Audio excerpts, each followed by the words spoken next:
Good morning.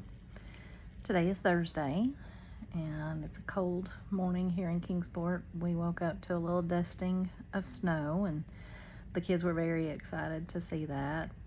Um, they were disappointed because they didn't get a snow day, and I was a little disappointed too. That would have been nice to get to sleep in a little bit, but so it goes. Maybe next time. I wanted to read my letter to Brayden this morning, and I was looking forward, and it's a little bit longer letter, but I just wanted to mention something. I've talked a lot about how grief leaves me feeling very often like I'm in a state of waiting for something,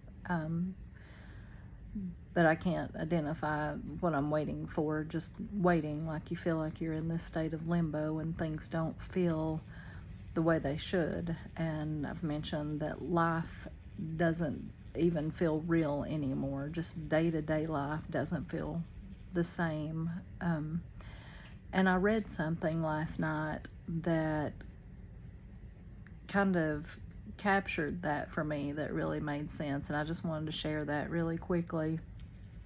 But it says, take your non-dominant hand and use it like you would the other. So I'm right-handed, so for me, take my left hand, brush your teeth, pour juice into a glass, rearrange little knickknacks, or write a note. It's possible, but it's strange. It's messy. It feels wrong in ways you can't quite explain. That's how living feels after loss. You keep going, you keep moving, but nothing feels natural. Everything takes more effort, more intention, more thought than it ever did before. Uncomfortable, strange, messy, and yet somehow you still keep going, one unfamiliar motion at a time. And I really do, I feel all of that, because even just the normal day-to-day things of life don't feel the same. Nothing feels the same anymore. So this letter is from June 16th, 2025, and this is my 61st letter to Brayden. Good morning, my sweet boy. Today is Monday. That's probably all I need to say about that. It was a busy weekend. Yesterday was Father's Day.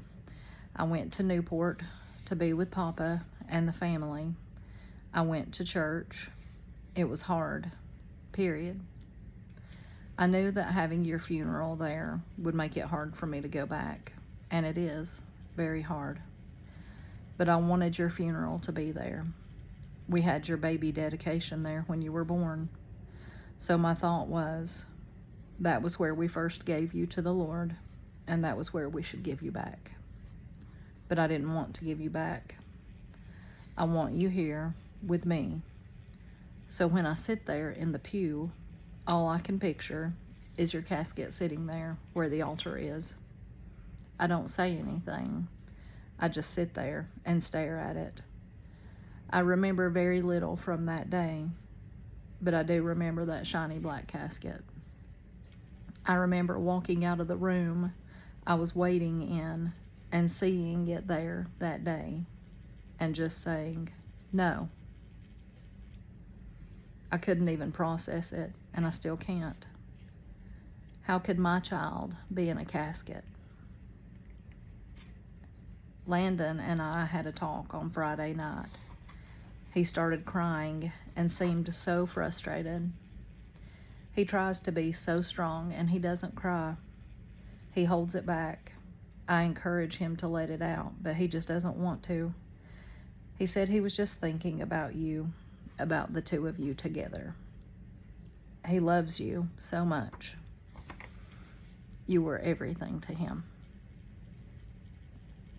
He said to me, this has ruined me. I will never be the same. This crushed my heart. I said, Landon, you are not ruined.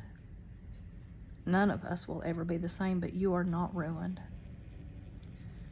Brayden is special and wonderful, and you are just as special and wonderful. We are heartbroken, but we are not ruined. I hurt for him. He's my little boy, and his heart is hurting. I wish I could fix it and take it all away, but I can't. No one can. I'm praying for my miracle, begging for it. Days like today, every day really, just to be able to load up the kids and just go. Out of the house, out of my head, just out. I desperately need to be able to disconnect when I need to mourn, to grieve, to live, to just be. Whatever that looks like in any given moment, I just need my time to be my own. Please, God, bring my miracle. Sweet face, sweet words, sweet boy. I love you, Brayden.